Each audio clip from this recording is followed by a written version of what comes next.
Thierry, le grand sujet d'actualité depuis 15 jours, c'est quand même l'émission Thalassa. Tu souhaitais réagir sur ce sujet? Oui, c'est vrai que cette émission de Thalassa sur les Côtes d'Armor a eu un grand retentissement. Mais je crois que c'est aussi à la hauteur des problématiques qui nous sont posées aujourd'hui. Je crois qu'on ne peut pas dire qu'il y a eu des contre-vérités de poser là. Bon, c'est vrai que j'ai parfois quand même trouvé que les reportages étaient un peu excessifs. Mais le problème des algues vertes est une réalité costarmoricaine. Bon, ça ne donne que plus d'importance à l'obligation de régler ce problème. Moi, je ne vais pas rentrer dans le débat. Fallait-il aller aussi loin? Fallait-il condamner, etc. Je pense que c'est une image des Côtes d'Armor qui a été donnée là, qui n'est pas brillante. Ce qu'on peut regretter quand même, c'est qu'il n'y ait pas eu justement une autre vision de la Bretagne et des Côtes d'Armor qui ait pu être montrée. Quand je pense notamment aux falaises de Plouha. Bon, c'est vrai qu'on a passé rapidement le sujet, mais c'est oublier quand même tout le travail qui a été réalisé par les collectivités pour rendre inconstructibles ces falaises, pour faire en sorte qu'elles soient préservées, pour faire en sorte que le GR34 puisse circuler partout le long de la mer. Bon, je crois que ça c'est aussi une réussite des Côtes d'Armor, quoi. Bon, bah ça a été peu ou pas mis en valeur et c'est un peu regrettable.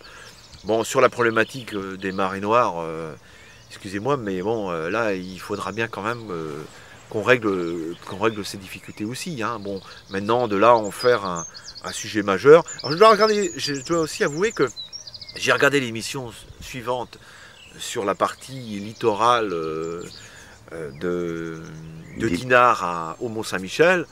Bon, les reportages étaient quand même beaucoup plus élogieux.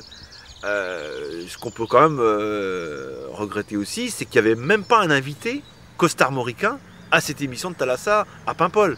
Bon, qui aurait pu peut-être exprimer un peu des avis divergents. Mais j'ai voulu donner mon point de vue ici, dans ce champ, ce matin, parce que je souhaite aussi démontrer que s'il y a beaucoup de gens qui font des efforts pour reconquérir la qualité des eaux, pour faire en sorte que la problématique des algues vertes se résolve, d'autres continuent, malgré tout ce qu'on peut dire et faire, continuent à avoir des pratiques agricoles qui sont désastreuses.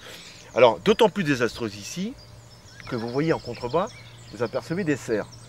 Là, une dame qui vient de s'installer en agriculture bio, qui a eu les 1000 misères pour obtenir 2 ou 3 hectares pour s'installer en bio sur cette commune de Pléguin.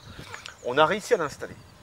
Qu'est-ce qu'on ne trouve pas mieux dans ces champs voisins, dans ces champs qui touchent ces serres, de venir tout cramer avec du glyphosate?